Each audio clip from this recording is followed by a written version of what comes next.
Due to technical difficulties with audio recording, some portions of the following presentation have been replaced with a dubbed voiceover, with the consent and knowledge of the speaker and the HDSA. While all efforts were made to reproduce the speaker's presentation verbatim, there are a few minor discrepancies between dubbed audio content and presentation content. We apologize for any errors and hope you enjoy the presentation. Thank you.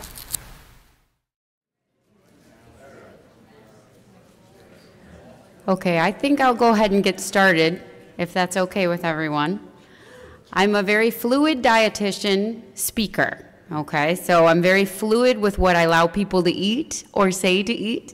And I'm also very fluid with questions. I think they're going to be recording this presentation for anybody who couldn't come, or if you really liked it, you can, watch it again on television. You guys are all welcome. I did give the slides to the HDSA in time. So if you don't get them or if something happens, you can always email me and we can get you a set of these slides. My slides are usually pretty packed with information only because I hate taking notes. I like to have them. So they're kind of like, I like to keep a little nugget of nutrition information. So today we're going to be talking about making nutrition part of your game plan. And I think more than ever, I believed this. But after having been so blessed to be able to be invited to this conference, I got in on Thursday night, and I didn't get in time for the walk, but I got in time for the carnival, and I immediately got submerged into the whole Huntington family.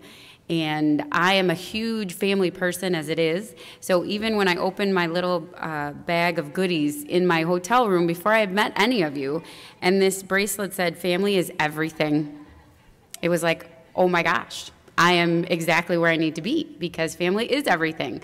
And nutrition is a family thing.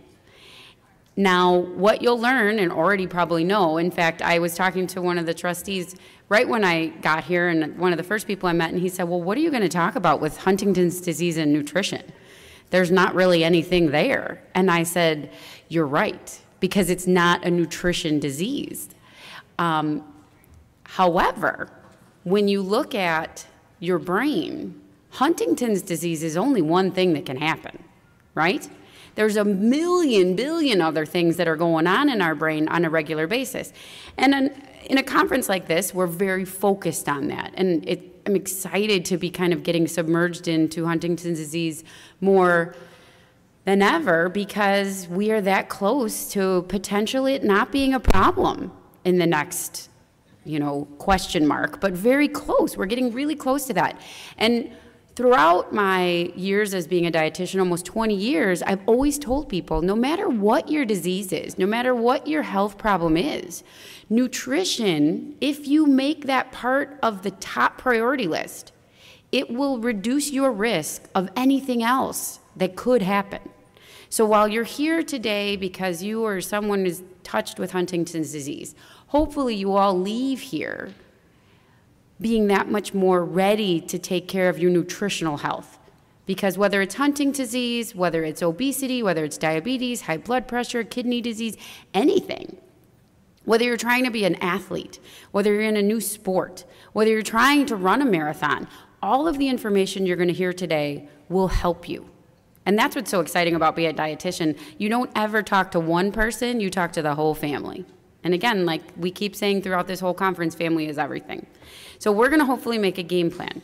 And I know firsthand that if you're not all doing it together, if you're eating together, it's really hard if you have one person not on board with the same meal plan, whether it's trying to feed a child, whether it's a spouse, whether it's a girlfriend, boyfriend, whatever it is in your life. When I was pregnant with my first son, my husband lost 50 pounds. And at first I thought, man, you are evil. That is just mean. However, he has always struggled with his weight, and he finally took it. And, I was eating even that much better, trying to be healthy because I was, growing a baby, that I really thanked him by the end of it, because him being that much more on board saved me probably 20 pounds because I didn't have to gain so much more. So it's easier when you're, working as a team, and everyone here that I've met is such a team. This is just kind of reminding you, talk to your physician. This one is just that I don't have anything to disclose in the last 12 months or ever, for that matter. So that's just kind of the laundry of the presentation. And then just to give you a quick background, I kind of jump right in hands and feet. I've been working in nutrition for the last 20 years. I've always had a passion for nutrition, and I'm a realistic dietitian. I want people to come back and see me. I don't expect people to do it all the first time, and people say to me, do you ever eat unhealthy? Absolutely. I ate that cookie in the box today. I ate that bag of chips in the box. I like to say I'm just a very guilt-ridden dietitian because I know how bad or how not bad it is. But I also believe everything can fit. Your favorite things can fit. And I usually try to emphasize finding what your real passion and real favorite foods are. I realized long ago I really don't like M&Ms. I just don't. They're just like there, but they're really pretty and they're very eye-catching, and you see them in a bowl and you grab them. And then in my mouth, I was like, oh, I don't even like these. So I kind of made a pact with myself years ago, and I've kind of used that as an example and as like a benchmark of life, saying, oh, that's like an M&M. It's okay, but is it my mom's crescent cookies? So I have French fries from 3 places in Chicago, where I'm from, and my mom's crescent cookies as my kind of indulgences. And I also like butter, but we'll get to that. Okay. So anyway, after today, we are going to talk about what makes up a healthy diet, and those 3 things are really not on it.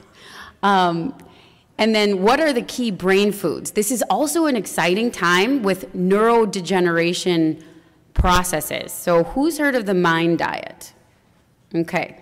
Now there's a lot, just like when the DASH diet came out, a lot of people swooped it up. It was an NIH written, funded research. People swooped it up and tried to make money off it. Now they're doing the same thing with the MIND diet, so be very cautious. You don't need the fancy books. We're going to talk about the nitty-gritty of what this MIND diet kind of came about.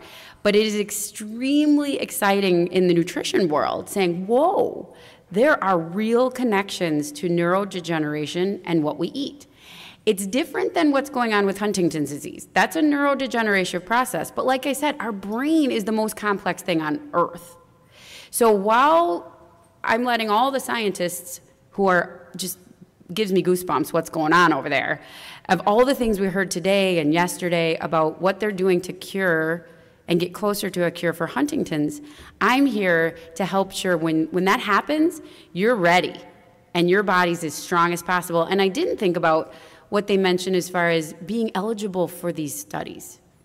So hopefully that will be one more reason to kind of motivate you to follow some of these guidelines, because you will be that strong soldier for anything in research as well.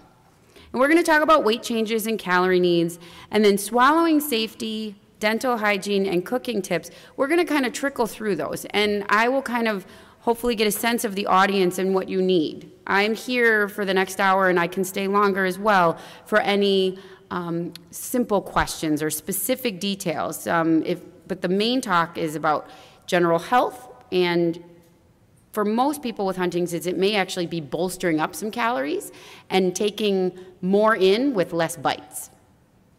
But on the other side, for a lot of the caregivers, they're taking potentially not enough bites or unhealthy bites because their time is so sucked up by taking care of their loved one. Okay, so together you can work as a team. So what's a healthy diet? Okay, everybody has a story about what a healthy diet is. But basically it comes down to some simple principles. You don't need fancy books, you don't need a cleanse, you don't need a juicer. It's very simple facts. Water is the #1 thing you need. And if you haven't been taking advantage of the water facilities outside, you better. In fact, even before I came in, I grabbed another one, all right? Water, I like to explain, is going to get every good nutrient you put in your body where it needs to go, or help any bad toxin get out. So if you don't have adequate water, it's trying to make your body, there you go, I heard the crack of the bottle. It's trying to make your body ice skate on concrete, okay? What's going to happen? It's getting tore up. So you really want to make sure that water is truly the foundation of your diet. And then variety, less processing, whole grains, antioxidants, which 20 years ago nobody knew what that word was, vitamins, minerals, fibers, omega-3s. This is like the nutshell. This is what a healthy diet is. Then when you look at what's a healthy diet for HD, like we kind of mentioned, it's all these things, but there's just a couple little things. Adequate calories become a bigger player. So if you're having any unintentional weight loss, you really don't want to ignore it, or weight gain, okay? Anything you don't understand why it's happening could be a warning sign of something else going on. Attention to food textures. So modifying your food textures accordingly to a safe swallow, and limiting caffeine. Caffeine is a dehydrator. It causes, to be jittery and things like that. But basically, you can see it's very similar. It's almost exact. And actually, I would argue that all of them are really on the healthy diet. We just may, not pay attention too much to those. So, how do we get it? So, you want to consider your body mass index. Now, I did just get another tweet from a dietitian that I know about. Body index is only one indicator. So, as we get older, or now this tweet was about children with obesity, it's not the best indicator because it doesn't tell us what our fat to muscle ratio is, all right? It's more important that you're lean than how much fat you have, because and we've talked about Schwarzenegger a few times today, but when he was in his prime, or you look at a big bodybuilder, their BMIs are going to be off the chart if that's the only number you took, but they're solid muscle, so they're healthy people, well, in relative terms to a BMI. So you want to know what your BMI is, you want to trend it, but you also want to potentially look at other measurements. What's your waist circumference looking like? What's your thigh? What's your arm? Any skin calipers that you might take into consideration as far as how much nutrients your body's going to need, how much you move, whether intentionally or unintentionally. Simple meal preparation. So back to the basics.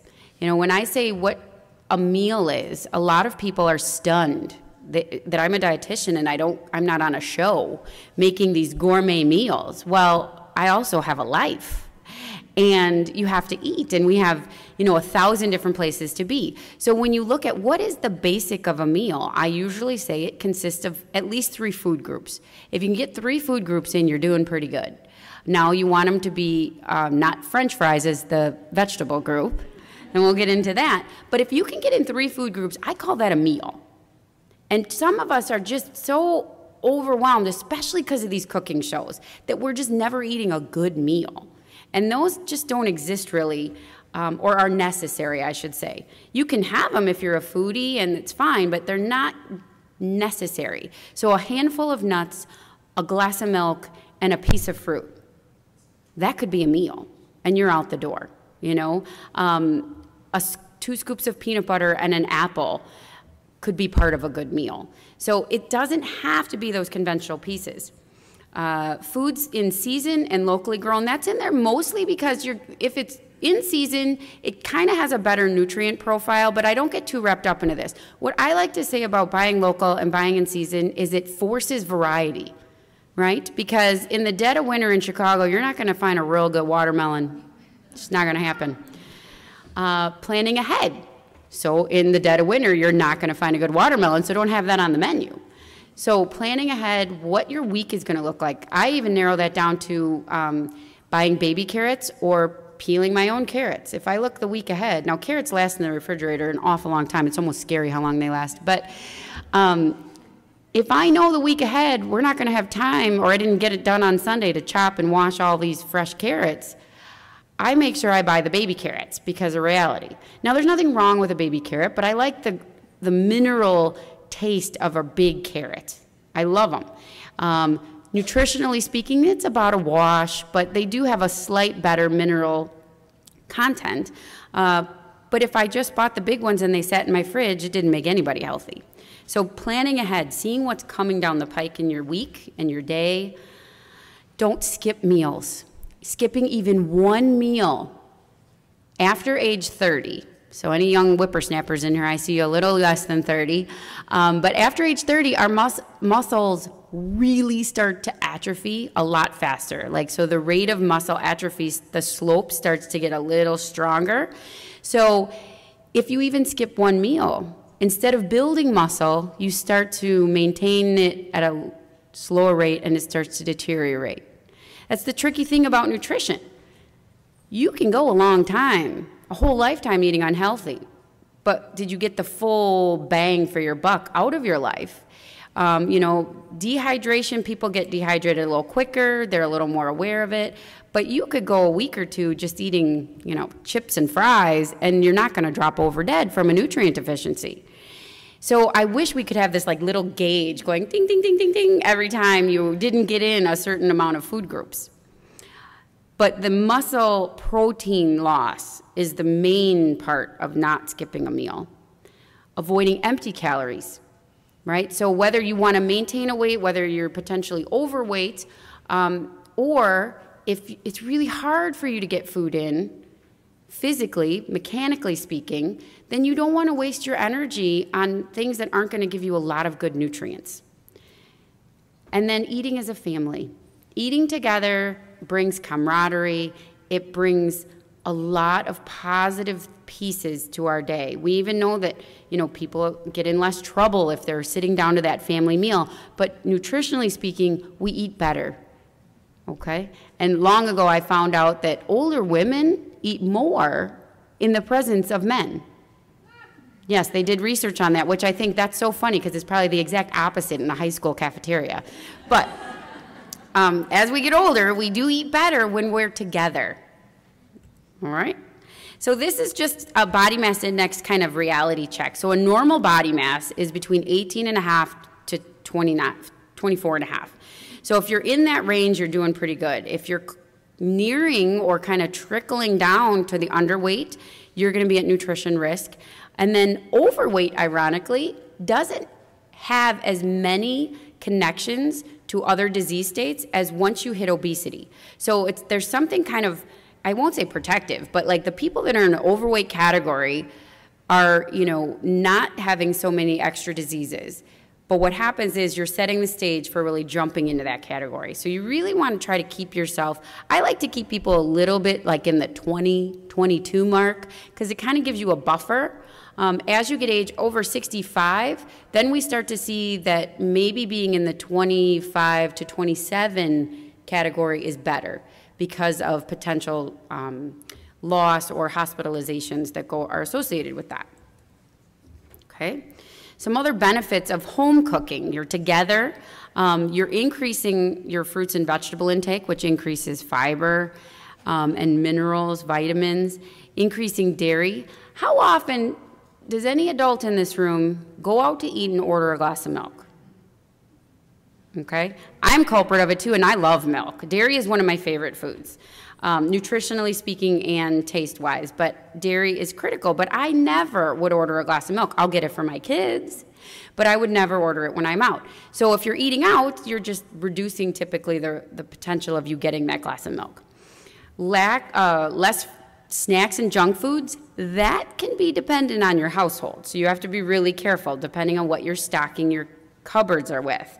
If you have healthier snacks in the house, that can be beneficial. But sometimes my intervention for some people who are constant snackers are just get out of the house. Just stay active, be outside, go garden, go for a walk when you want to go get something to eat. That can also be a strategy in either direction. Increasing your nutrient-dense foods, less processing. Now, there are some older people in the room, not real old, but who remembers Jack LaLanne? He was like a guru of nutrition, and he came in what looked like a kind of a mechanic uniform, and he had an American flag, and it looked like the Johnny Carson show, and he had a nutrition talk way before anybody really, knew about these things. And he said in one answer to a woman who wrote in with an actual paper, and he had the envelope on, he opened it on stage, and he said, "What can I eat for breakfast, lunch, and dinner?" And ironically, over the last 50 years, not much has changed with that answer. And one of the #1 things he said was eat less processed foods. And I always wonder what Jack was really talking about then. Because if you think about how small our grocery stores were 50, 60 years ago, you know, we had more of the butcher, baker, and the candlestick maker. Now, and he lived a long, healthy life, and I was very honored to meet him before he passed away. He saw our grocery stores of today. But when we talk about shopping the periphery, it's eating less processed. The periphery of a store has your whole foods. Now, the grocery store that came out kind of wrecked that comment for me, because I'm not trying to be a syndicate for Whole Foods, but it's the whole unprocessed foods, your fresh fruits, your vegetables, your unprocessed meats are on that periphery. Think about your grocery store and where you get all of the stuff that basically has no nutrients in it and a lot of processing. It's in the middle. Lower sodium foods are also those whole food concepts, knowing what you are eating. There's a couple commercials these days saying, you know, they have the laundry list of ingredients. Know what's in your food. Is there anything that's actually good for you, or is it just empty calories? They typically cost less, even though it's hard to believe, they cost less. And they're easier to modify textures and calories when you're eating at home than out and about. Now, the introduction of the internet and getting food and menus and things has made it easier to eat out than it was maybe 20 years ago. When you would go to a restaurant, you didn't know what was in their food, you didn't know what was going to be happening. But now you can really plan ahead before you go to a restaurant and maybe pick one differently based on what their offerings are.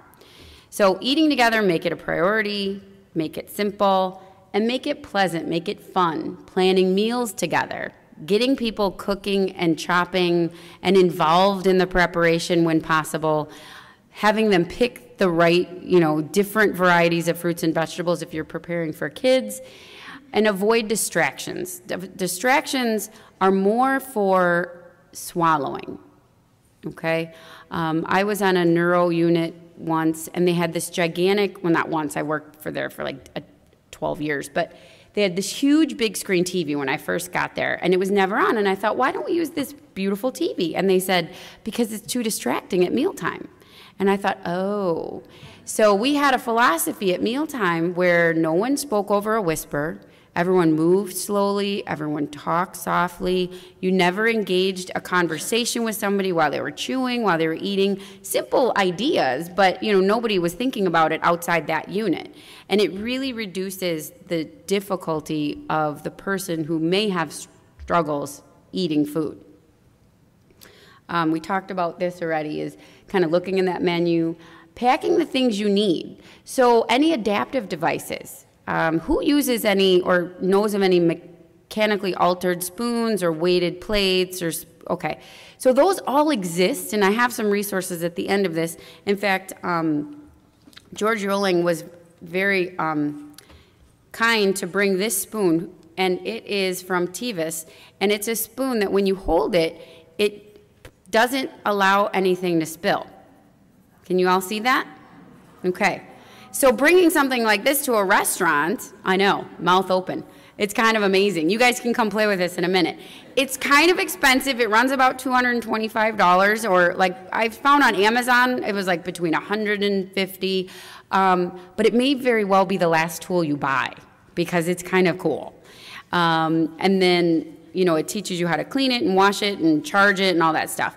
So maybe one of these tools can be the deal changer as far as, are you going to meet your nutritional needs or not? All right? And don't forget the appetizers. Appetizers can either be something you need to avoid or an excellent way to get in some extra calories, because usually they're very small, they're very rich, they're very decadent, they have the extra sauces, the extra little oomph to it to give you more calories per bite. And these are just some examples of simple, more simply consumed, like macaroni and cheese, meatloaf, moussaka, if you know of any Greek food, lasagna, eggplant parmesan, things that are already kind of softened, moist, are easier to chew and swallow. You're kind of letting the preparation do a lot of it. I don't know if any of you were in the speech pathologist's presentation last night or yesterday about swallow. Pressure cookers, now they have these little, what do they call them? Instapots. I don't have one, but when you cook in those conditions, it makes it very moist and very cohesive type of meal preparation right there. Okay, so the key points before we get into the brain health, which is my favorite part and my new favorite diet, is eating balanced. And who's ever gone to myplate.gov? Anyone? Okay, very few. It's about as fancy as you can get, but it's about as popular as when the My Pyramid came out, the food guide pyramid back in the 90s. And then whoever saw the food guide pyramid where there was the person running on it, my 8-year-old thought that's actually where I worked. I mean, none of these tools have been real slam dunks. But the myplate.gov does have portion sizes. So we're going to talk about your food groups and things. And beyond what we're going to talk about today, it is an excellent place to go, and it gives you what a portion size looks like. There's a lot of resources there. You can put in how much you weigh and things like that. The MyFitness app, there's a million MyFitness or nutrient log things, but the MyFitnessPal app is one that I've been using with a lot of my patients, and they really seem to like it. There's blogs, there's ideas, and you can journal your food, which is an excellent way of really understanding, am I getting my nutrients in? And if you're on the other side, am I getting too many nutrients in, and where are they coming from? Eating together and then planning ahead. So, brain health. Adequate calories to maintain a healthy weight. That got knocked off. No weight loss plan right there. I just left the whole word off. Individualizing a meal plan. I never tell one person the same story. If you find the right dietitian, you will find that. Because what works for some person does not work with another person. I know most of us have flown in here today. You might be from California, but all of us come from this very robust, different family heritage and background. And in my family, food was really important. And if you said no, you really offended somebody. And in fact, I even had a patient once who the whole time we talked, she cried the whole time talking about how we hide food at a party. So she would constantly be getting shoved more food, and then the grandmas and the nonas and all these people would be mad that she wasn't eating the food. So our whole strategy was how she could survive family dinner, okay? So personality and family ties come very tight when it comes to food. So individualizing what you hear today to your family is going to be really critical as far as the success of making this happen. And then research really came out with the Mind Diet saying, wow, we are getting closer and closer to helping reduce that neurodegeneration that doesn't come from Huntington's. And it was the Mind Diet. And who's heard of the Mediterranean diet? Okay, it's kind of not so much a diet as a culture of eating. And if you go to different parts of the Mediterranean, there's just a lot of commonalities with that food. And then who's heard of the DASH diet?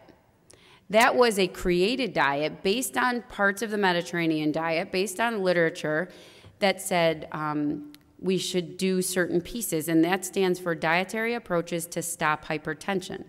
So that was specifically, both of these diets have really been focusing on cardiovascular and the benefits of cardiovascular. But where does blood get in our brain, right?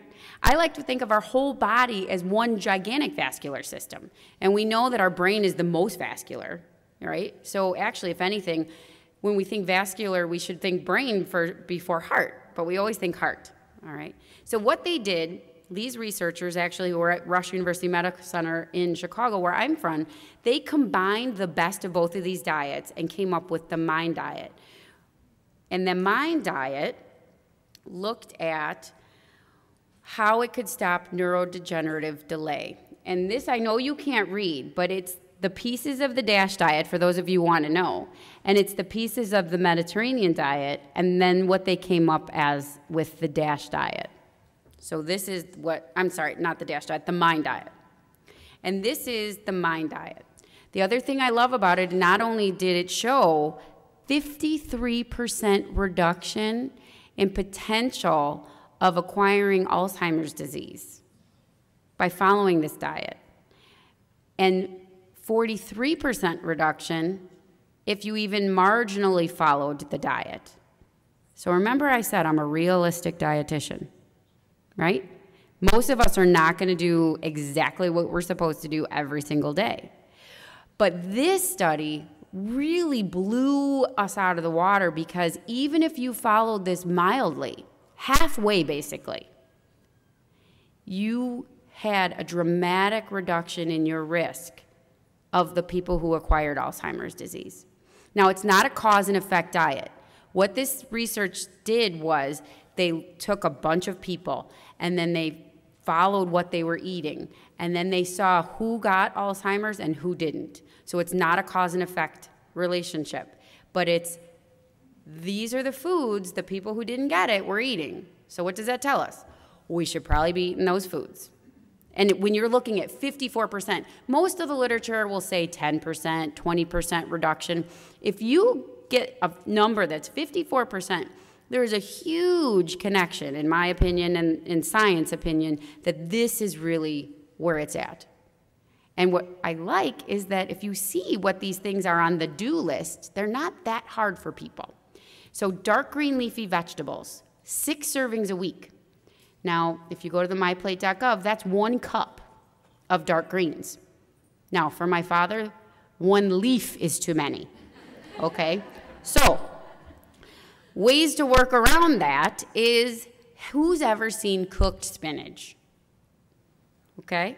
If you took 1 cup and cooked it up, how much would it be? Barely a tablespoon. I cooked up a gigantic pot one time, and I swore my husband ate the whole thing before we got to dinner. And it shrinks up to nothingness. So either enjoy the robust salads and make sure they're the dark kales and the arugulas and the spinaches and all those dark greens, if you love them. But if you don't, there's a million ways to hide them. So cook them up, blend them up, throw them in some red sauce. You can also buy like frozen kale, frozen chopped kale, frozen chopped spinach, and throw them in a berry smoothie. I do it with my kids all the time. They didn't even know it was there until my 8-year-old saw it on the counter. And he goes, "Mom, what is that?" And I said, "What? Nothing." And I was like, just trying to I have to go to the bathroom. And then he goes, "Is that in that smoothie?" I go, "Honey, it's been there for months, maybe years." And he goes, and of course, being 8, the wrinkling of the nose, it's like, but truly, he couldn't taste it. You can't even see it, especially because berries have those nice little flecks, really hit it well. But you can also, again, cook up the spinach or the dark green and blend it, and then even put it into your meatloafs or any sort of chilies. And when it's so pulverized, it just kind of blends in with it. You could put it in a cream soup. So you don't have to have it in the conventional sense. So that's 6 servings a week. And then other vegetables once a day.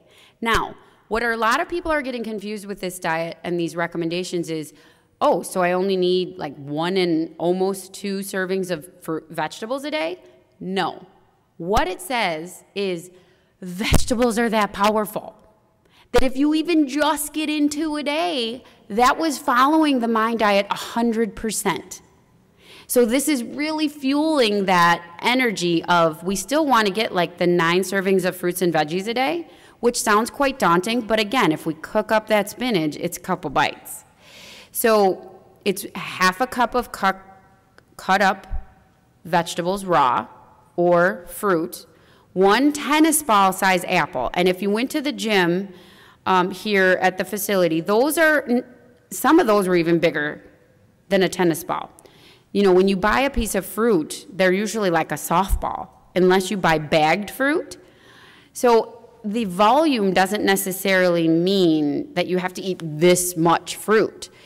If you're looking at the correct portion sizes and you just have, again, that rule of 3s, and you have a fruit and a veggie at every one of the meals, you're going to be there. Because it's almost hard to not get a half a cup of vegetables in. Think about a cucumber.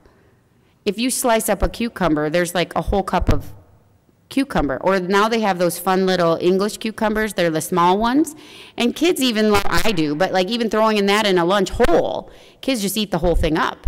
So it's just thinking about making it part of your lifestyle. Planning ahead. Because if you buy it all after you leave here today, which I'd be honored if you did, but then it sat in your refrigerators or on your counters, it doesn't do anybody any good. And then nuts. 5 servings a week. A 1/4 cup of nuts is a serving. Chopped nuts, ground nuts, pulverized nuts. Nuts are hard to chew. Sometimes they're hard to swallow. But again, just like with the dark greens, you can find them in all different pulverizations, if you will, or buy a small chopper and do it yourself. In fact, when you buy them already chopped up, they're sometimes cheaper because you're not buying the ones that are supposed to look pretty on the top of a pecan pie. So you can work that angle, and also it can be less expensive if you stay out of the produce department and go to the baking aisle. Now I know that sounds silly, but the baking aisle is not paying for the pretty packaging that you're paying for in your produce aisle. And maybe it's opposite in some grocery stores, but it's worth checking wherever you're shopping to shop around for that price, because nuts are expensive, but a little bit goes a long way. And people always ask me, well, what's the best nut? Well, there's varieties best, really. If you get in a variety of nuts, and I like to say, eat the ones you like. I want people to like what they eat. People think when you eat healthy, it has to be bad. You know, I'm not going to like it, but I do it because I have to. No, enjoy your food. And find the one, you know, years ago, cashews are a little higher in fat than, say, an almond. And I was in a class once, and I must have seen a chart, and cashews were kind of towards the bottom, so I kind of thought I didn't like cashews. Then I had one day, and I was like, come on, I really like cashews. But I know I have to eat nuts in moderation. You know, I'm not just going to sit there watching a television show and eat a whole can of Planters. So moderation. It's that 1/4 cup, but it's only 5 times a week. So even if you have it prepared, chopped up, you throw it in some yogurt, you throw it in your oatmeal, you throw it on a salad, you pulverize it and put it into a meatloaf, whatever meat you're using, you could put it into those types of preparations. Peanut butter can count. Now, peanut butter is sometimes really hard to manipulate in your mouth. So sometimes if you're going to do a nut butter, it's best if you do have swallowing issues or just tongue manipulation issues to put it in a smoothie or kind of dilute it a little bit. And then you can have your cake and eat it too. And cake does fit. It does 5 times a week. Berries are one of my favorite fruits. And you'll notice that they're the only one that made the list. Berries are really insanely antioxidant-rich foods, but they're not the only one. If you hate berries, don't worry, but if you don't mind them, twice a week. So for berries, because they're really low in calorie, a whole serving is a cup. You can get half a cup for your other fruit, but for berries, you get a whole cup. For some people, a whole cup of blueberries would be tough. For me, I just love them, and I can put them on anything. Again, they're awesome on salads. They're awesome in your yogurt or on your breakfast cereals. Trying even dried blueberries. Who's seen those? Okay, I have a nephew who has food aversions. He doesn't like the texture of the real berries, but he can eat the heck out of those dried berries. And we call them space food, because who remembers space food? When you go to a movie or a museum and you'd pay like $15 for 4 berries because they were dehydrated. Now you can find them at Trader Joe's. Very simple. But they're also very shelf stable. Because that's the one bummer about berries. How fast one berry does wreck the whole bunch. It's just terrible. So you wash them. My favorite thing to do, and the way I get my family to eat them before they go bad, is I wash them all. And then I set them out on the counter, as long as you don't have any little critters running around. If you have a clean counter, and I let them out, and I don't let any of the berries touch each other. It's kind of like a long car trip with the 3 of them. Just don't touch each other and we'll make it. And then it's amazing how I always want to have a timed camera watching how the berries just disappear off the counter. The same thing can happen if you have a bowl of chips on the counter too, though. So think about your environment. We eat what we have next to us. Think about a party. One of the tricks of not eating too much at a party is staying away from the appetizers. because if you're sitting there, you'll munch. In fact, a professor I worked with at University of Illinois, he did a lot of the research where if it's in arm's reach, we eat the most. If it's across the room, you'll eat less. If you know it, but it's in a drawer on the other side of the room, but you know it's there, you'll eat the least. So it's not just something we made up because it seems like it. We all thought it, but then they actually did research and it's true. Okay? But on the flip side, if you want to get someone to eat it, put the berries on the counter. Have them washed, have them ready. My guys don't like to eat them off the stem. I think it's easier to hold.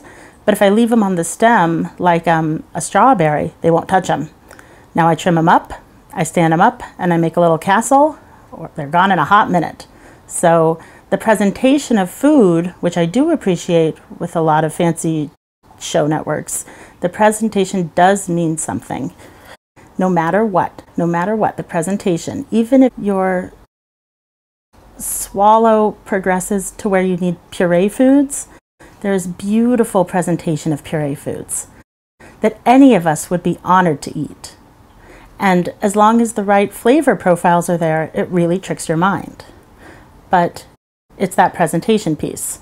Beans, at least 3 times a week. Red beans, black beans, lentil beans. I didn't know even, and I'm kind of embarrassed, till a couple of years ago that all the bean world, like lentils, are all called pulses.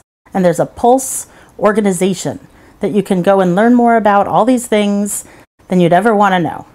But, so again, here, pick your favorite ones. If you don't like beans, there's a million ways to hide those too. I've kind of created my career around finding ways to get people to eat things they don't want to. So yes, hummus would be a chickpea or garbanzo bean if you're offended by the chickpea thing. So yes, that would be in there. So ground chickpeas, and those are excellent. Hummus is kind of really, I grew up eating hummus, you know, it was a Mediterranean food, and it just was now very culturally everywhere. Even on the airplane, you can get a hummus platter. I was like, really? Okay. But there's a lot of different quality of hummuses as far as healthy or not healthy. So a lot of excessive oils are potentially added. Usually they're the good oils, so we're not too worried about it, but it can also be an excellent way to get extra calories into somebody. I like to use hummus also instead of mayonnaise or Miracle Whip or spreads because you're getting that protein source in. So beans, you can have them just out of a can. You can also dry them and prepare them yourself. Now there's a lot of recipes for toasted chickpeas, roasted chickpeas. So if you've ever have a roasted chickpea and you didn't like chickpeas or beans of any kind, they're a totally different food. So, you know, be open to trying these things in different forms. And then blending them. Like I've done red beans once. It was my husband and I once, pre-kids.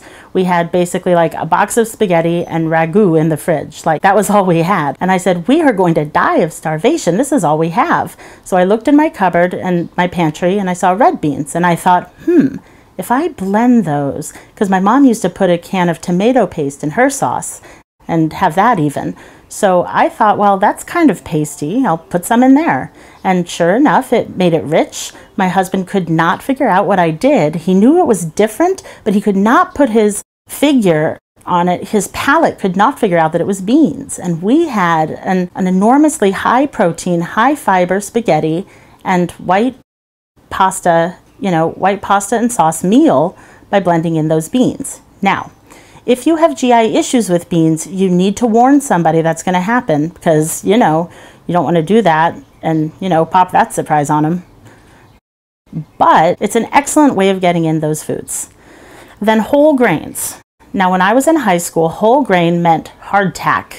There was like no option to a whole grain that didn't like make your jaws tired before you ate it. But I was a food scientist before I was a dietitian, and food science has come leaps and bounds in the whole grain world. In fact, even whole wheat grain pasta, when it first came out, maybe 20 some years ago now, the research said it's going to take somebody 30 times to acquire a day's worth in whole wheat pasta. I thought, I'm going to be out of a job by then. Like, no one will buy it then. It's not going to go well. Well, now there's so many different varieties of whole grain breads that you almost don't know it. In fact, we used to say, don't buy white bread. Well, now I can say, well, you can buy white bread if you're reading the label to get that whole grain piece in. Now, whole grain is different than 9 grain or whole wheat or 100%. It has to say 100% whole grain. Because if it says 100% whole wheat, that just means there's no corn in it. There's no barley, it's just wheat. So really reading that label 3 times a week. Now I argue, I'm going to be pushy here, if you're buying 1 loaf of bread, eat it every day. Now, according to the Mind Diet, you only need it 3 times a week. Now, fish, 1 time a week. Fish is a deal breaker for a lot of people. They either hate it or they don't. The American Heart Association and all these other research are not debunked. So twice a week is still our goal. But according to neurodegenerative delay, fish is that powerful. Once a week. And it's 3 ounces. That's a serving. So I'm not saying you have to, get a big old thing. But if you can buy even canned salmon, canned tuna, it can be those things. And it doesn't have to be the high-fat omega-3 fatty acid fish. Those are better because, again, research is saying that has a lot of vascular protection. This research didn't tease that out yet. I have a feeling that, we're going to continue to push the fatty fish. So if you do, salmon is my favorite. If you can get salmon in once a week, that's awesome.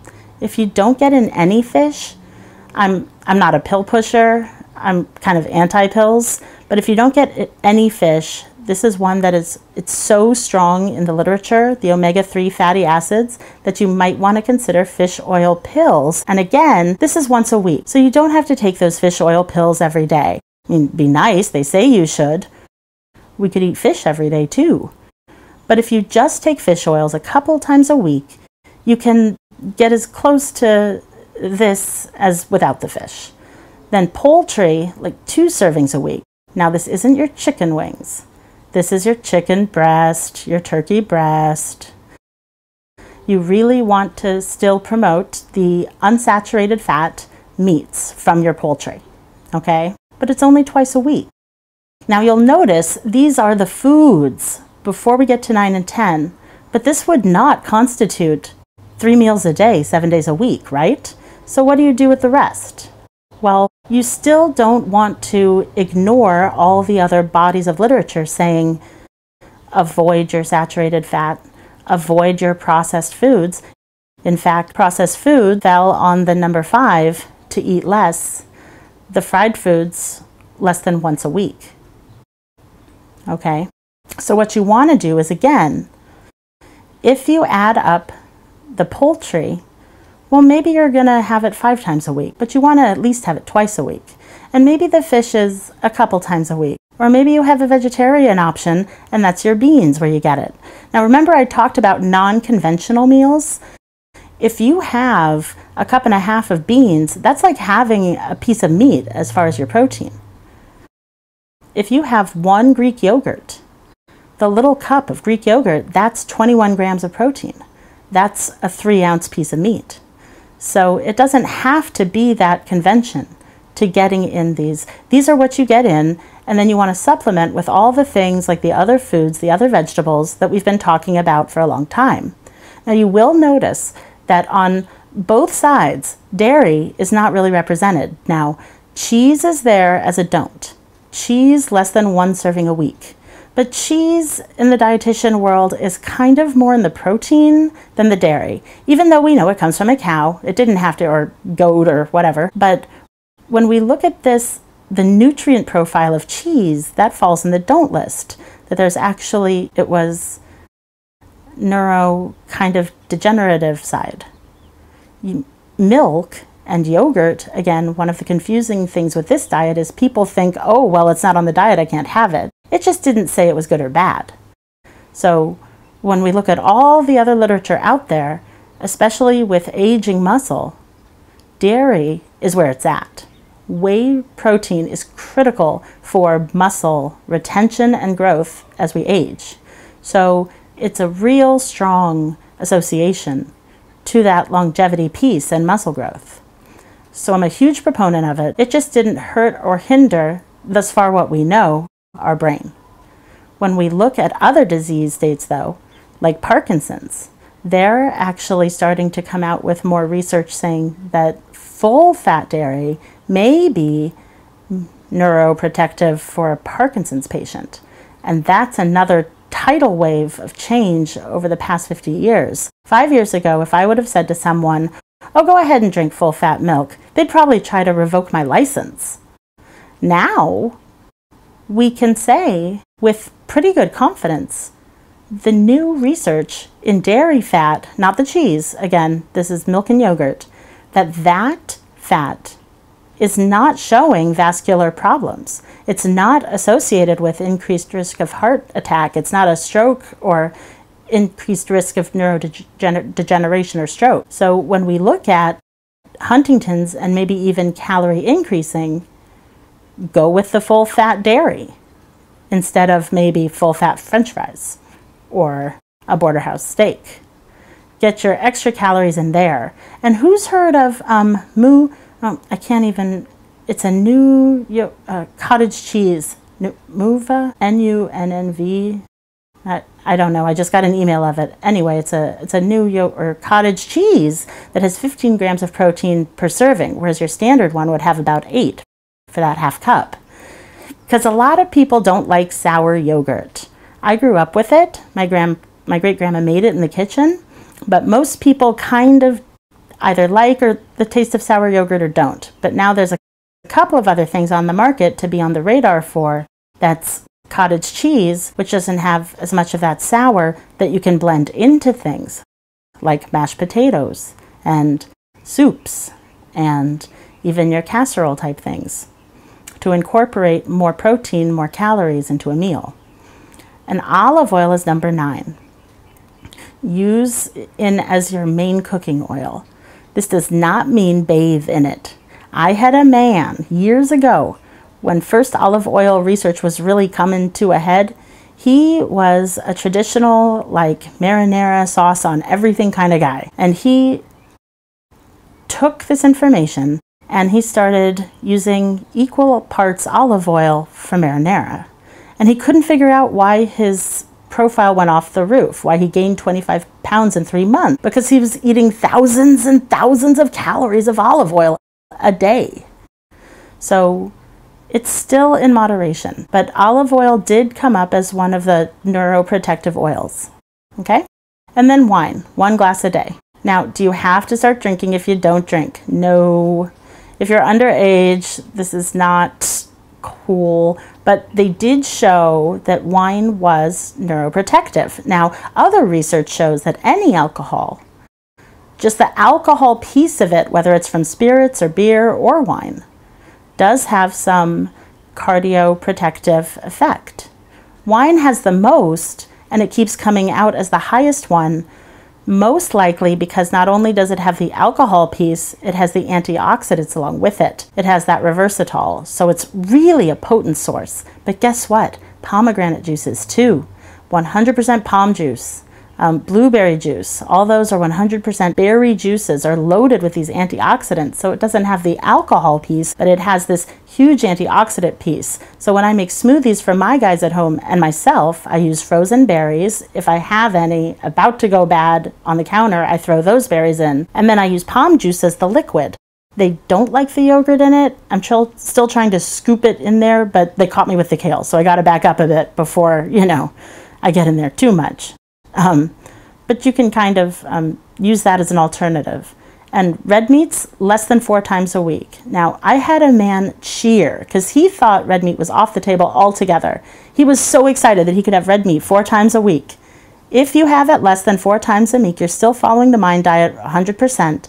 Cardiovascular-wise, I think it can fit. But what is the size? Go to the website. It's 3 ounces. I had one man who just had a heart attack and he cut out red meat altogether for the first 3 months. And then he goes, well, I just had this little piece, but I was still hungry. Well, that's fine. And then I gave the couple an idea of doing a different meat when they're having red meat. So he didn't feel completely unsatisfied. So he would get, well, she was like, I could do that. I could have like fish, like a surf and turf. I could have fish and then the red meat, or I could have chicken and some red meat. So he got both, and he didn't feel so deprived. So it takes a little bit more work, but then you have different leftovers for later. Butter or margarine less than 1 tablespoon a day. This one's kind of tricky for me. I like my butter. I don't like substitutes. So I just conform to this, and I don't even have butter every day, but when we have butter, I'm gonna eat my butter. I like my real butter. Not everyone is that passionate about it. So if you don't like butter at all, that's one of those M&M things. Do I need it? Or am I just putting it on there because that's what I think I should be doing? That's where that falls. Cheese, this is kind of like a stab in the heart for a lot of people. 1 serving is an ounce of cheese. That's like 4 dice, regular size dice, not those carnival ones. Okay? 1 serving a week. That's pretty tough. But what I remind people is don't try to take on the whole challenge. If cheese is your favorite thing, try to incorporate all these other things. All the other things are M&Ms, and you're like, fine, I'll do the kale, I'll do the nuts, no problem. But hold up on the cheese for a little bit. And then slowly incorporate that out of your diet. Or it's a place called Jason's Deli. You guys have Jason's Deli? They have a sweet potato. It's a sweet potato with greens and just a little bit of Asiago cheese, and they bake it, and it is like to die for. I even looked up the nutrient analysis 3 times because I couldn't believe it tasted so good for how many calories it was and how nutrient dense it was. But you could do it at home with just a little less cheese, right? You don't have to do no cheese, just maybe a little less cheese. So you can have the cheese. And if you love cheese on a salad or anything else you would typically put cheese on, like a grilled cheese.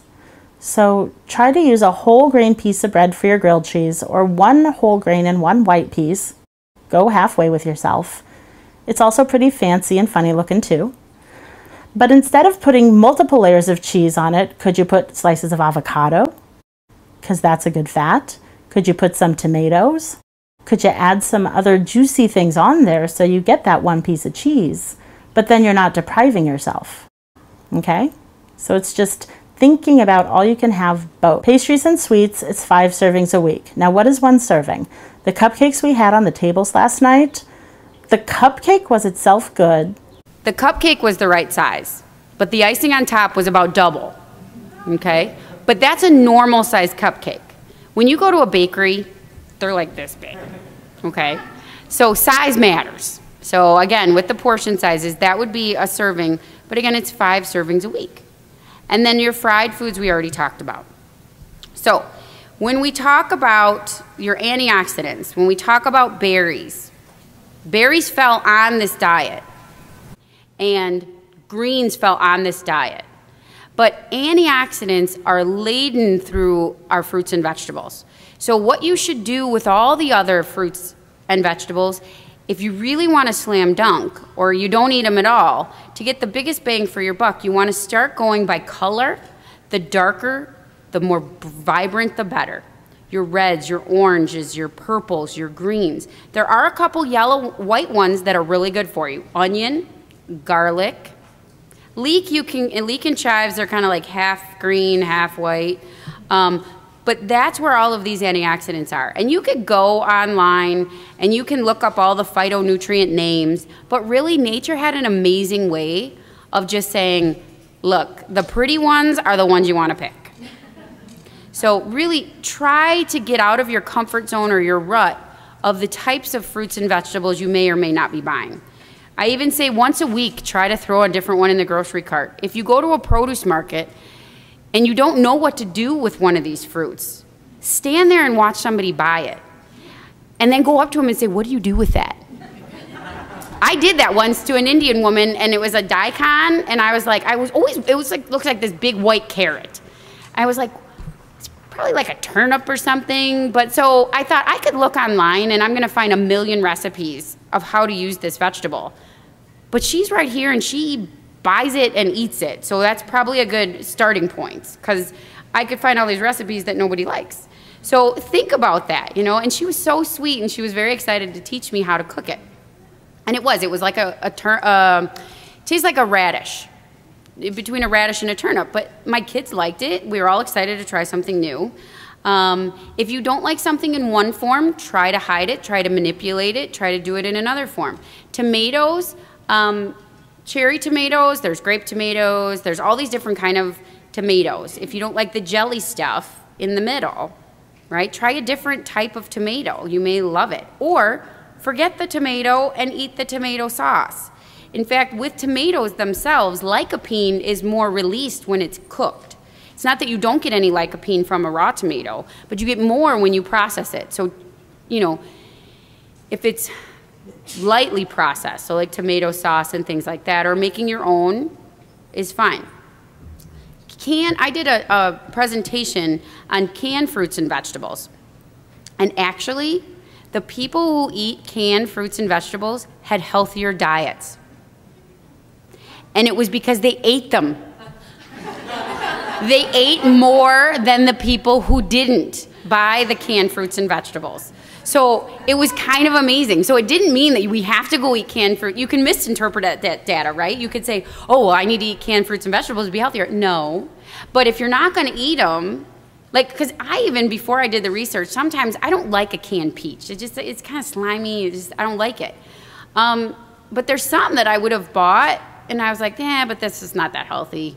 It is, because then we just didn't eat them. Just like the carrot, the baby carrots or the regular carrots. If they're just going to sit in the crisper, it doesn't matter what you bought.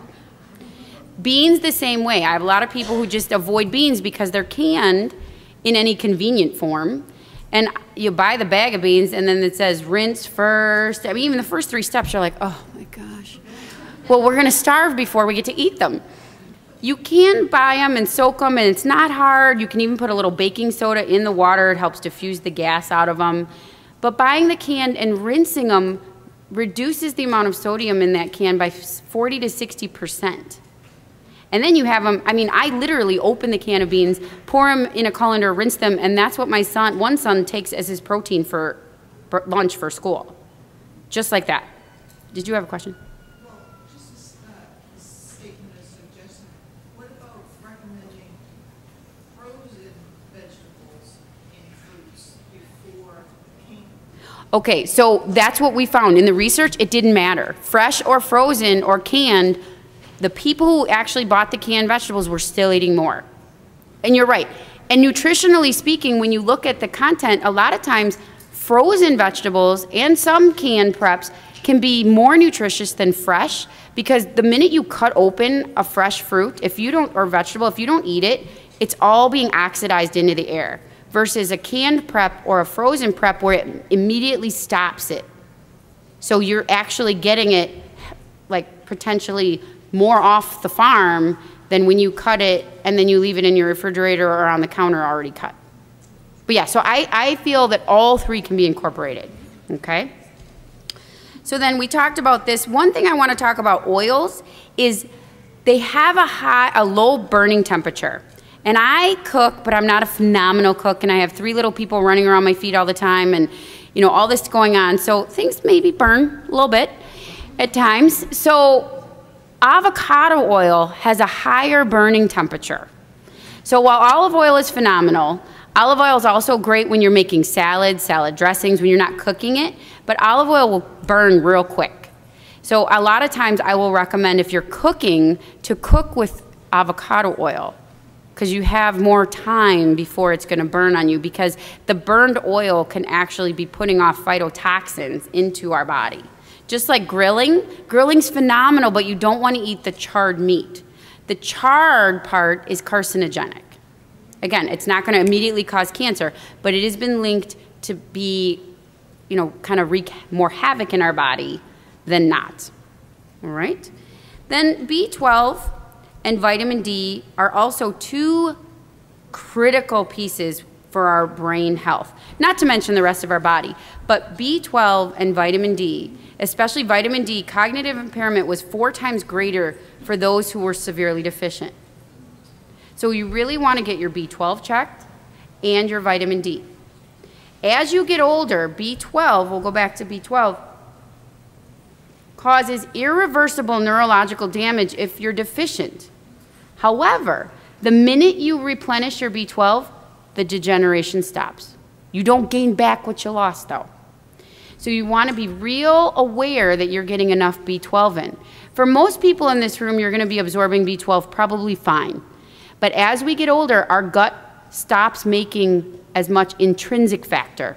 And intrinsic factor is something that cuts the B12 off of your protein molecule, so you won't absorb it as well.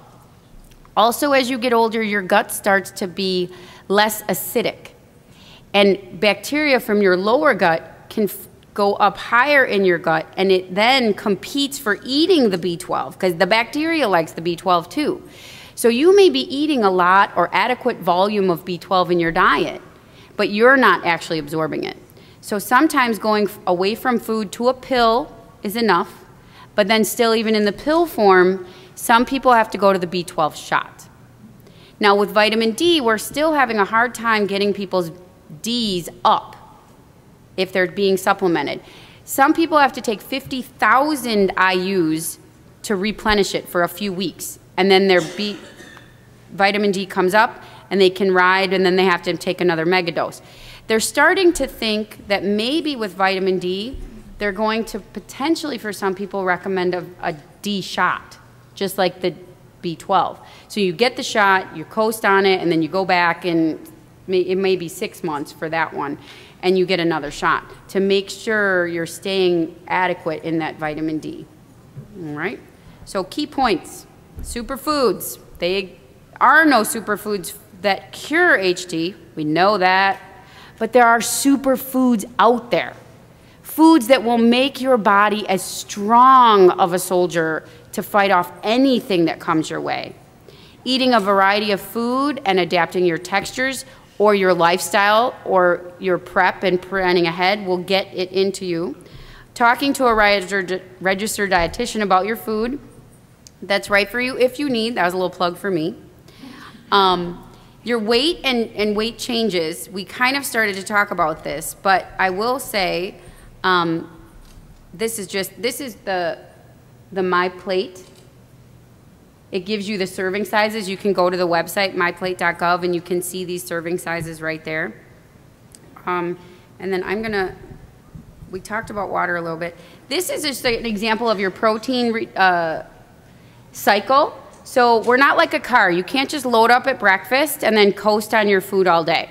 So when people say that breakfast is the most important part of the day, sometimes it's the most important because depending on your neurological state, it's the time you're most awake and alert and able. So for that regard, breakfast is important, but for your muscles, getting good nutrients throughout your whole day is really important. So you really may want to have foods that are a little harder to chew or swallow in the mornings, and then plan your evening meals as more of the softers, lasagnas, or some sort of like a chili or something like that.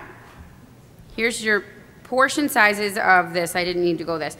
These are more tips, and again, if my slides will be up on the HDSA website, but protein powders, using avocado, putting nut butters in your smoothies, not the chunky kind because that can be tricky. Better butter, again, this wouldn't be best for me, but using your soft butter plus flaxseed, all walnuts or olive oil, just to give you a better profile of those calories. And enriching your foods with dry milk powder. Now, years ago, when I was a young, spry dietitian, I told somebody to buy milk powder and use it. Well, they were reconstituting it, and it was like gross milk. And I didn't make it clear that they could drink dry milk powder like they used to give away in the 40s when there was like food shortages and dairy shortages. But this is a concentrated form of calories where you just take out the water. So you can make super cereals. You can make super mashed potatoes. You can add this dry powder to it. And dry milk powder, as long as you can tolerate the lactose, I like because a lot of the protein powders on the market have alternate sweeteners. Some people just don't like them.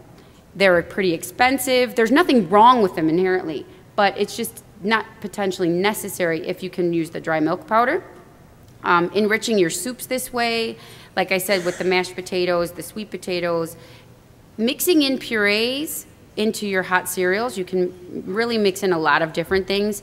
Ground chia seeds, ground flaxseed, those are ways like we already talked about the ground nuts can go into an oatmeal or a farina.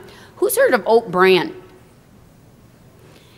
It's kind of funny. It's not new, but it's at regular grocery stores. It's right by the oatmeal, and it's basically like pulverized oatmeal. And it's an extremely concentrated source of nutrients and calories, where oatmeal sometimes can be a little gagging for people because of the flake or the texture, where this is like a puree version. And it's a lot healthier than, say, a grits or farina because it's very nutrient dense and protein rich. So it's another one of those things that you could put in your cereals, put in your oatmeals, eat alone, or incorporate that into a meatloaf instead of crackers because it's very concentrated. Okay?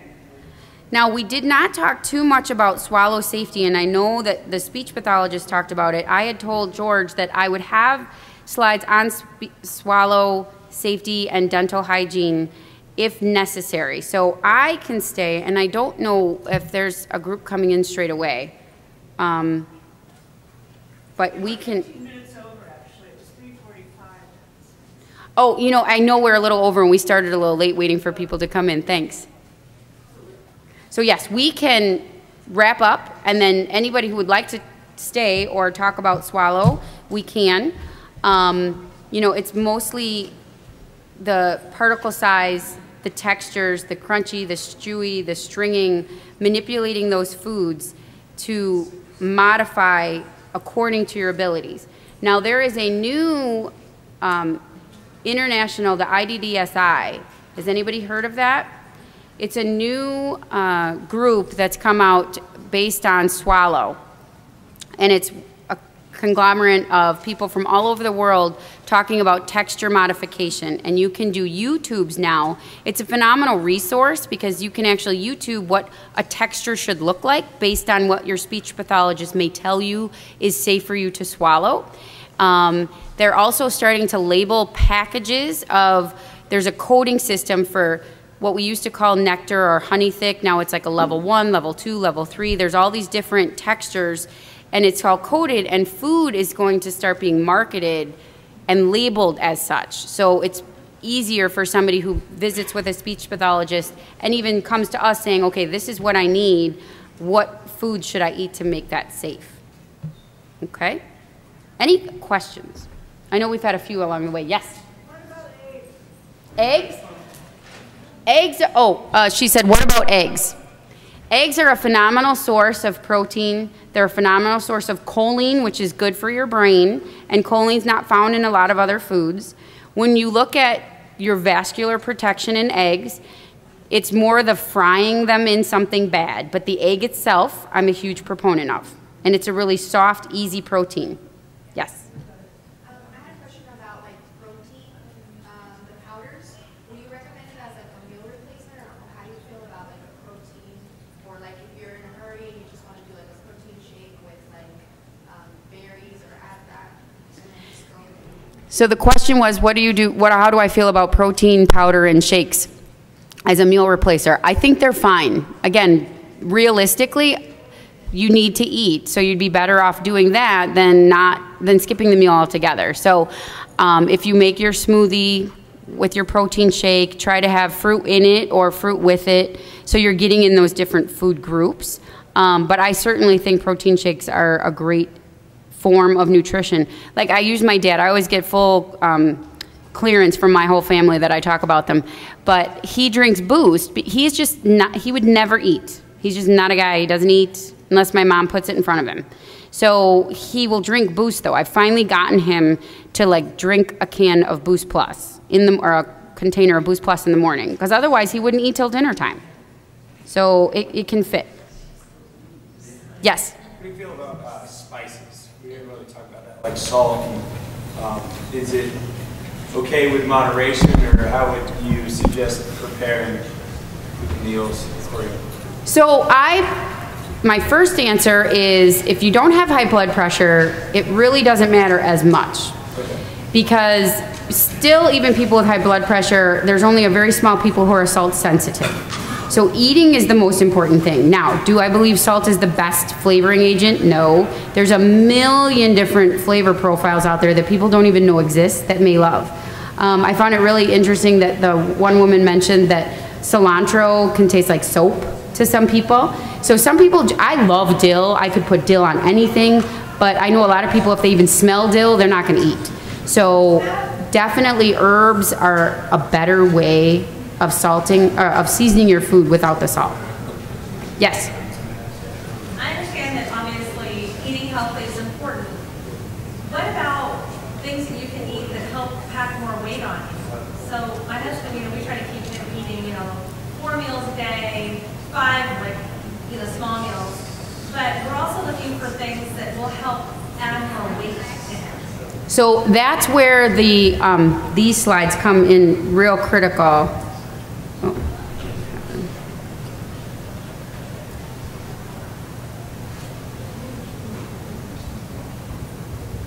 When we talk about increasing your calories, so if you can add the avocado, if you can add extra olive oil, if you can add that oat bran or the dry milk powder and the butter and the heavy cream into mashed potatoes. So for every bite, those 4 or 5 eating experiences throughout the day, every bite has potentially 20 or 30 extra calories in it by making them more super dense foods. That's the biggest trick with those, is finding those key pieces that look at what you're eating and how you could add any extra little decadence to it. Too much is the only recommendation, too much is the only thing that I would say avoid. Because when we say it's really 1 drink a day, and now some more European studies came out, we used to say 2 drinks for a man, which is like an ounce of spirits, a 12-ounce can of beer, or a 6-ounce glass of wine. That's the portion size. So 2 for a man and 1 for a woman. And now Europe, more research in Europe came out saying really it's 1 across the board for everybody. However, it doesn't mean 7 on Saturday, right? So it's not, it's either you get it in or you miss the day. So I would try to say, in moderation is the key. What you pick is preference. So because we're trying to say less is more, have the one you really like, because you should have less of them. Okay? Yes?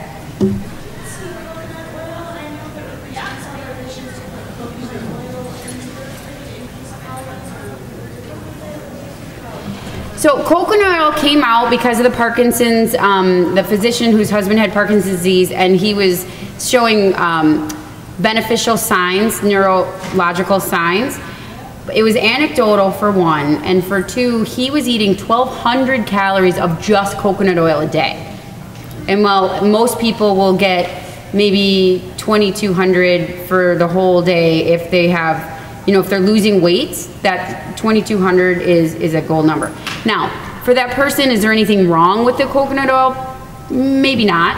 We have to look at long-term fat profiles and things, but for somebody like you were mentioning, like trying to pack on the calories, if you like coconut oil, it's a fine oil to use.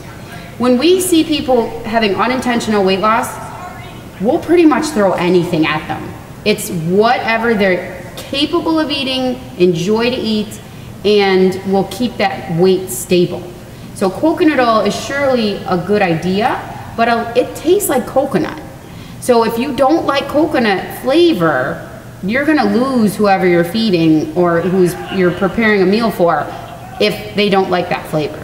So then I would say the avocado oil is extremely light and almost flavorless, because olive oil, as good as it is, a good extra virgin olive oil tastes very olive-y. I like that taste, but again, then avocado oil would be a good alternative to that if you don't like that flavor. Yes? I just have a part 2 or 3 question about alcohol. So I saw on your slide, it sounds like alcohol obviously has antioxidant properties in it, as well as it looks like it could be neuroprotective. But where I'm a little confused is, what I know about alcohol kills brain cells. So in excess. That's why it's critical. If you want to go the full 9 yards, having any more than 2 as a man or 1 for a woman, and probably the 2 for a woman as well when you're looking at brain. But any more than that is then going to deteriorate the brain. Just like coffee. So they looked at coffee and they said, oh, coffee's bad for us. Well, actually, coffee is good for us up to about 3 to 4 cups a day. After that, then it starts to have negative effects. Most things have like a bell-shaped curve. If you don't get any, you're kind of maybe losing out. If you're right here, it's great, but then too much, you're killing brain cells. So yes, it's kind of counterintuitive. Just like fiber and constipation. People think, oh my gosh, I'm constipated, I have to avoid fiber, but actually, as long as fiber is coming in with enough water, that's gonna fix the situation. If you're constipated and you often are constipated potentially because you don't have any fiber in your diet.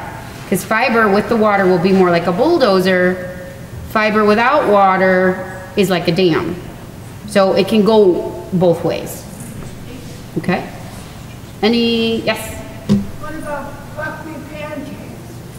It's an excellent source of fiber, good nutrients. I love them. I think they're a phenomenal thing. In fact, now there's something also called Kodiak cakes. Has anybody seen that on the grocery store shelf? They're a high protein pancake batter.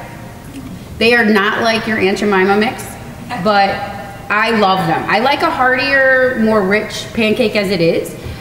They also have pre-made waffles on the market, so for that convenience. They're not cheap. A lot of times you'll find them in the health food frozen section because they don't want them next to the waffles for the price point. Can you repeat her question? I'm sorry.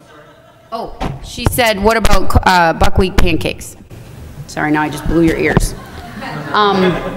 Hello. But there's also some high protein convenience things. There's also high protein ice cream on the market now. There's a bunch of different varieties. So you can really pack in some calories, or if you're gonna be making your own milkshake and stuff, to do the high protein ice cream so you're getting more in it for every bite. Any other questions? Yes? You mentioned something about cooking your veggies, like your spinach or whatnot. Now, do you lose some of your properties on that, on the veggies when you cook them? Okay, so he said, well, I guess I don't have to. Do you lose the properties? If you boil them in a lot of water or cook them for a real long time, you start to lose the nutrient profile of that. But just cooking them, and that's why they say don't kill your vegetables. So sauteing them quickly will also help that you're not overburning that oil. So you want to cook them quick and be done with it. The longer you cook something, the more nutrients they're going to kind of leach out of them. Now when you're cooking stews and soups, the one luxury is that years ago I learned that it's called pot liquor. When you cook, like when you boil vegetables, the water turns green and things like that. And a lot of people grew up having to drink that because they didn't waste anything.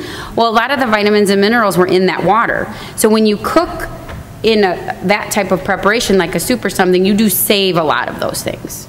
But when you're cooking like a saute, you want to just do it quickly because you can lose some. Steaming, right. He didn't know he was going to have to work so hard. Thank you. What about deli meat? Well, it's not the best meat, but it's better than no protein. So again, that's where I'm going to see what else are you doing, right? Deli meat in itself can find its way as a good, in moderation in somebody's diet.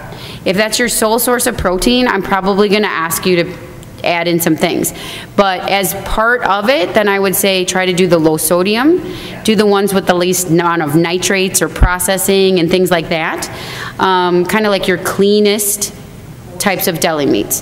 Because it would be ideal if we all roasted a turkey and just sliced it up ourselves, but that's not realistic. So the least processed, the better, the lower the salt. And for like cheeses, we're gonna try to do as little as possible, but the ones with lower cheese or lower salt is a good idea. Yeah. I'm sorry, I walked in a little late on this one.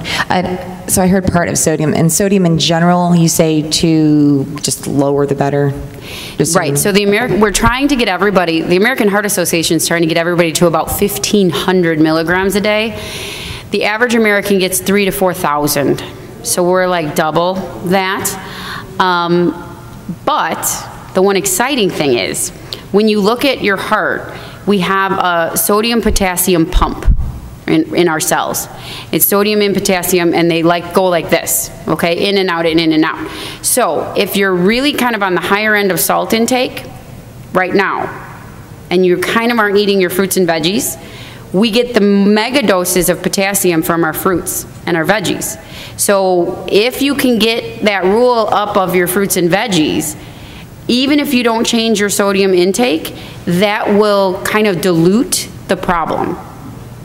And you'll then be getting all the antioxidants and the fiber. It's kind of like a slippery slope with everything else as you're trickling down on your salt intake. This is kind of a follow-up to that question. Is there any sort of application or reference website, something like that, that gives you this information as to what you need for each category? Well, like track it, or I came in late as well, but. So the Mind Diet, you can kind of research the Mind Diet, the 10 things to do, the 5 things not, almost everywhere. But the myplate.gov gives you, when you put in how much you weigh, and it gives you your profile, it'll kind of pump out how many calories you need. And based on how many calories, how many servings of each of the food groups. So it'll give you a relatively personalized printout like this. It's as simple as this. Most people in this room are probably over 1,600 calories, I would say, having been at this conference and watching all of you, kind of from afar. But it can be as simple as, 5 grains a day and what is a grain? Well, if you look here, it says 4.5 ounces. Now, this is the only thing that I think the myplate.gov really messed up, because nobody thinks of grains as ounces unless you're using a pasta scooper, where they have a tube, or that's the only place. A piece of bread is a slice. So if you go to this website and then you go further into it, it will tell you it's 1 slice of bread, it's a half a cup of pasta, quinoa, barley, oats. Don't forget about all these other grains that are out there. Right now it's kind of fun because even the local grocery stores are trying to put quinoa in everything. It's an ancient grain, but there's a lot of different grains out there that maybe your palate has never even tried. So trying to get to experiment, a lot of the whole grains, when you cook them up, they cook even at best to a little al dente, and they're awesome on tops of salads and things. Versus like a white sticky rice. It's not gonna come out cooked like that. So you can incorporate it in a lot of different preparations and things like that, or add that to a soup instead of like a noodle or just a rice that you typically would have grown up with. Yes? Can you address briefly autoimmune disease and inflammation and gluten-free? Okay. All right, autoimmune, gluten-free, and inflammation, right? So it is basically a package deal. And when you look at all of that, so gluten-free is, if you have to be gluten-free, it's because true celiac disease cannot handle gluten. So it's a molecule in our food that actually destroys our gut flora, the little villi in your gut. It blunts it off. And you then stop absorbing your foods. So that's an autoimmune disease. Celiac disease is an autoimmune, it destroys that if you have the gluten in your diet. Then there's some people who are gluten sensitive. It's a totally different process, it's a totally different pathway. So a lot of people got on the gluten-free bandwagon that didn't need to be there. The people who actually have the disease can die if they continue to eat gluten. So that's 2 different things. So I am a proponent of gluten. But where do we get gluten? From starchy, potentially unnutrient-dense foods.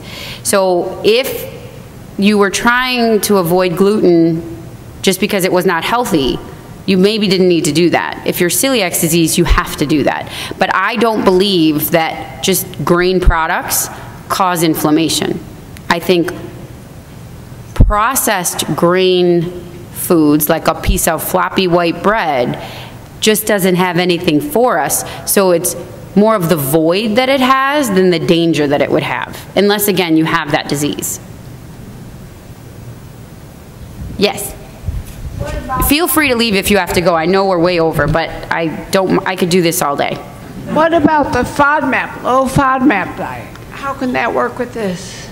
Okay, the FODMAP diet is fructooligosaccharides. They are foods that cause some people GI distress. So some people who thought they had irritable bowel or some GI diseases even, there's something called the FODMAP diet, and it's foods that cause potentially less inflammation in their gut. So you can research, you can type in FODMAP diet, and there's all these little websites and things, and certain, like fava beans are on a no-no list. They really cause some people really hard time.